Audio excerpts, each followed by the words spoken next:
pinghain ka yung tanan mga kasangkayan ko. At mga followers. At mga nagsuporta. At mga di nagsuporta. Labi na itong mga nagkukulaw. So, adibus gari nag-harvest han balatong. O, kitaan niyo. So guys, ito nga balatong mga 40 kakilo an iyan harvest. So pasensya na nga, warin ko ka-video an pag-harvest niya. Kay busy gyapon, nag-harvest gyapon ako. So siya nila na po na videohan. So guys, kitaan yung pagkaradamuhan na. Hindi sila pagkitaan pagkaradamuhan na harvest.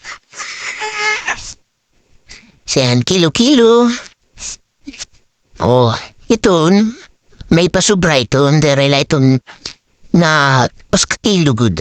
Ayan na, tapos na. Ganbot kon kahuman.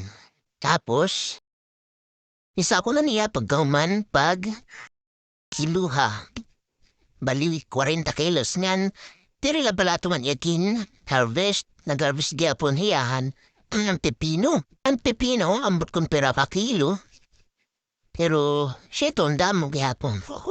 Yan guys, amuleto niya tanan na harvest. So, ito blakat naman, damo salamat, and God bless.